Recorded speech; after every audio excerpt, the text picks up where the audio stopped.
Hello, world, and welcome to the Last Comic Book Standing podcast. Are you a casual fan of comics but don't really know much about comic books? And that's where I come in. I do the reading, so you can sit back, watch, and enjoy the show. Let's get started. Yo, what's up, guys? Welcome to episode 20.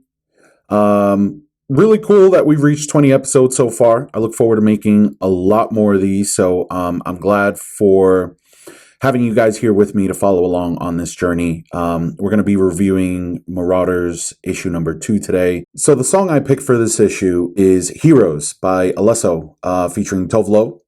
This is a really feel-good issue where we're going to see Kitty Pryde and the rest of the Marauders team step it up a notch. So let's root for the good guys on this one. So this track is kind of sort of a celebration for Kitty. On the cover, we see Sebastian Shaw and Emma Frost looking magnificent, as always.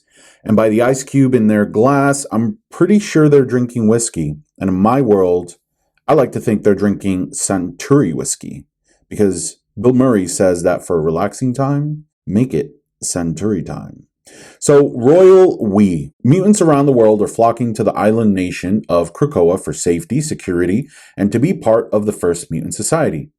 The Hellfire Trading Company is responsible for distributing Krakoa's pharmaceuticals to friendly nations and smuggling mutants out of unfriendly ones. So currently run by 2 leaders, Sebastian Shaw and Emma Frost, a third governing chair remains open.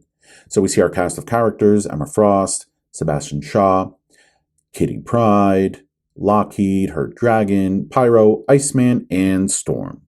The issue begins with Emma psychically communicating with her quintuplet psychic fairy daughters, is what I like to call them.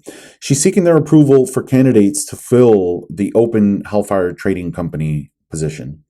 There's obviously some turmoil within the ranks, and she's concerned with keeping the peace for now, more than anything else. So she sets up a meeting with Sebastian to discuss how badly his trade deals are going, and he clearly shows his frustration.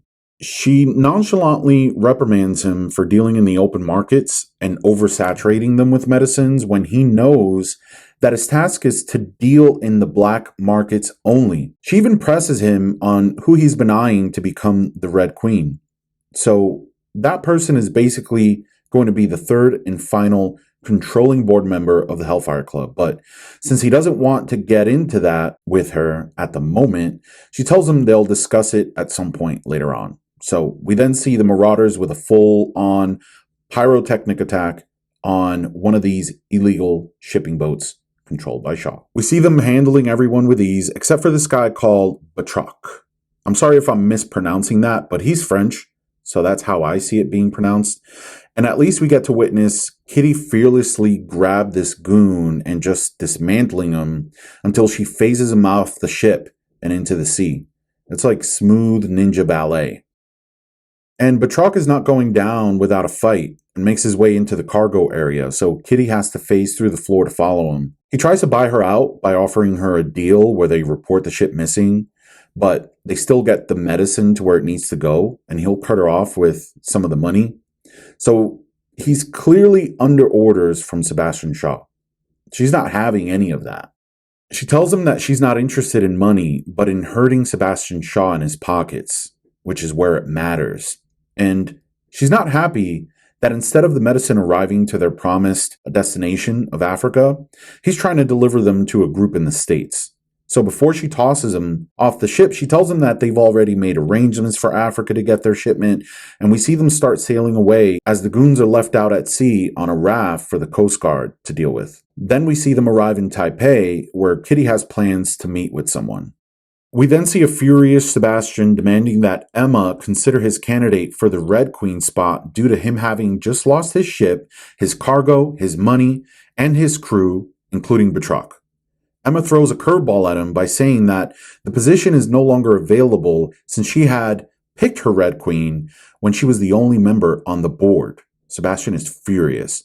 Emma's really brilliant at business, by the way. So Kitty and her team are taking some time to enjoy themselves and unwind, and suddenly she remembers, crap, she had someone to meet with. So that ends up being Bishop. And that's when he breaks the news to them that Xavier's been killed when the mercenaries raided Krakoa. And if you missed this, Watch my episode reviewing X-Force number 1 for the whole story. We then see the team standing there in shock, and Iceman is the first to break the silence and remind them that maybe Xavier can be resurrected by the Five. That's the group that creates the clones and resurrects the mutants. Kitty's just so overwhelmed with the news that she takes a big swig and walks into a tattoo shop. And the owner tells her they can stay as long as they get inked. So she sits down for a session. We all know someone that deals with pain by putting themselves through pain, right? Well, that's what she's doing. And Pyro lays down to get a full face tattoo. Once she's done, she gives the tattoo artist a bunch of cash, a kiss. She grabs a red jacket hanging by the entrance, and that's when Emma tells her it's time.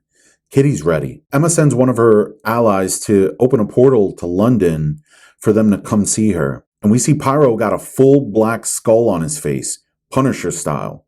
And as they walk through, Bishop reminds Kitty that he really needs her help with an urgent matter in Taipei instead.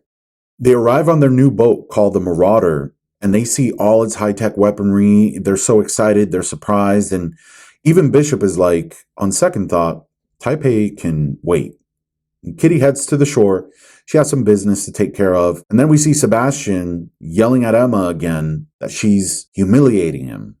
Emma then has to check him and calls him out for double dealing because he aligns himself with mutants and against mutants at the same time. And she tells him that she's not going to have a third of their Hellfire voting power go to someone that's probably going to align themselves with his agendas versus Emma's overall goal, which is business through building relationships. He suddenly attacks her by grabbing her by the throat, but she turns into diamond form. And she calmly tells him that he must love owing her money because she's going to include the wall damage on his tab. He yells furiously that he's not going to accept the Red King, and she stops him mid-sentence. And that's when we see Kitty Pryde standing there, pouring herself a glass of champagne as she tells him, "I'm the Red Queen, bitch." Look at her hands, too. She got Hold Fast tattooed on her fingers.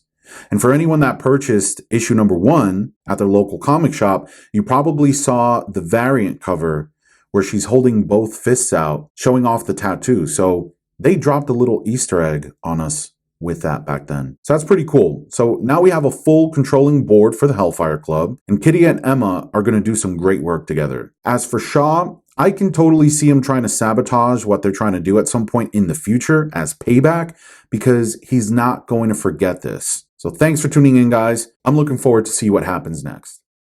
And there you have it, folks. Thank you so much for joining us for this week's episode.